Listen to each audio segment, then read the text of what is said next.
and at the end of the day, do they like your music and stay that course and that's right.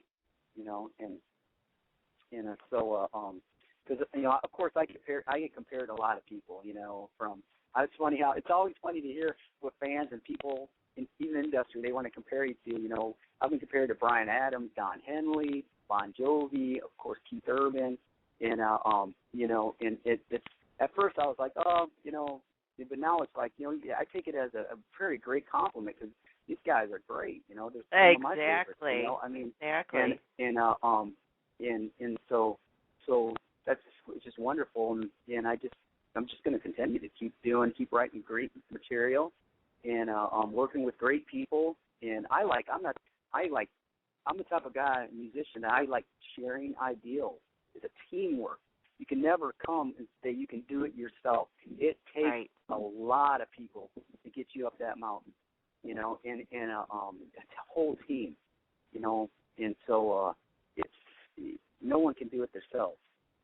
That's true. I mean, they always say it takes a village to raise a child, so this is your child, and that's your village, your team. Here you go, man. Oh, man.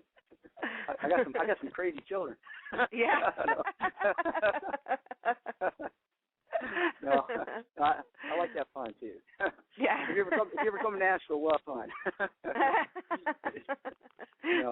Most definitely. Now, your music, it's combined with lyrics that are based on real life experiences and people you care about.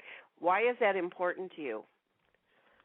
Well, I think it's a way to, you need to relate to people, whether I write something about personally, about me, or about what's happened in someone else's life. Like the song "You Say Goodnight." That song there was basically based on a little girl out of Florida, Orange Park, Florida, Summer Thompson, and she was abducted, walking home with her 11-year-old sister. She was 7 years old at the time, and she ended up being murdered, and they found her body over in Georgia. Well, I lived in Florida for years and years, actually at 45 minutes from where she was living and stuff. That just touched me, and that night I wrote that song, and it was based on that, but it was a song for anybody who's lost anyone, a son, father, daughter, mother, grandparents, anybody, friend, and it's basically saying that the only time you can see that person is in your dreams. And that's why right before you go into that state of sleep, that person they're coming to you and saying, good night to you, and it goes into that dream. But it was a very touching. I love writing that song, and a lot of people like that song, and that's just an example of writing using something, writing something of substance, because you're always going to write songs like that are maybe more. I'm not saying that's not radio friendly, but songs that are more radio friendly. But it's important to have all your music, the lyrics to really, really be high level. Even if they're fun. Like a "See Amazing," or "It's Your Love," and I like writing things like that, like "See Amazing." That song's about loving a woman for who she is, not necessarily what she looks like. Having fun, and I love that message. So you can still write about love, because everyone writes about love, but sometimes to be original about it, because that's what I try to do. When I write about love, I try to take an original concept. And yeah, you're right. Some of the stuff that I've written about, it's from other people's experiences or my experience. So it's very important to incorporate that in your music, and the new songs are definitely like that. And that Brand New Day, that's one of the songs we're doing. And I know I did that acoustic I version. listened to that last night. I love that song. Yeah, that was done in Memphis there, but that song, it was a time when I was it was a rough time in my life, and I wrote that song for hope for people out there, whether it's drug addiction, whether it's a breakup, a divorce, boyfriend, girl, any problem. There's always a second chance. There's always time to change your life, to believe in yourself, to make a difference in that, when you're down and stuff. And that's why it talks about, you know, when I say close your eyes and free your mind, you know, and it goes on to saying believe in yourself, you know, in the lyrics and stuff. And even though things are going bad, there's a brand new day, you know. There's always sun's going to rise tomorrow. So what might look like it's really bad right now, because believe me, fam, I've been there. You know, right. We all have. Exactly. But there, you know, a year from now, 6 months, your things. If you look back, the bad times, 6 months from then, you look back and it's an experience, and it's not so bad. You know, you survived it. Yeah. So that song is from the heart. So a lot of people, that song is going to be a great song in the studio, and I really have high expectations for that song. And well, I love songs with positive messages in them, and you know that is one of the things that I look for when I'm listening to a song. Right. So yeah. So I that's one thing. I did not set out to write all about love. You know, I wanted to write, you know, different, like you talked about, different lyrical things. You know, from hope to loss to, you know, touching on all different, you know, subjects and stuff. So I think that's important to reach out to everybody, because not everybody's going to like this song that you wrote, but they might like another song that you wrote because it touches them in a certain way. Yeah. You know, so that's why I'm trying to cover all bases. I would say that you are accomplishing that very well. so it's been, you know, so songwriting. Yeah, you're definitely right. It's very good to have lyrics that reach out to people, and you know, I usually write my compositions first, my music, then I write the lyrics on top. Not everybody does that, you know, but that's just the way I do it, you know, and wherever it feels, I go with it, you know. Yeah, and you do it well. I'd like to go ahead and play "See Amazing" for our listeners now, if you can hold for a moment, and then you can tell us that. Okay, one moment. Sure.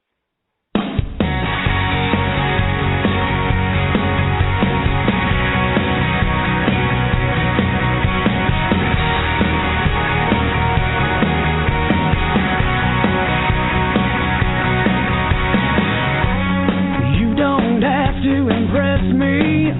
I'm a guy who pleases easy. Seeing you smile, now that's what's amazing.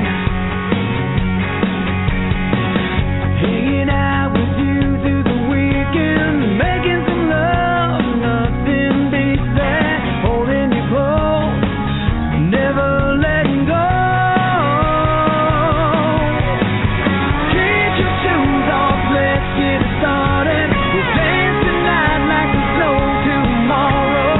Hold on tight, it's gonna get crazy.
was "See Amazing" by Chase Allan, and I have to say, it's amazing.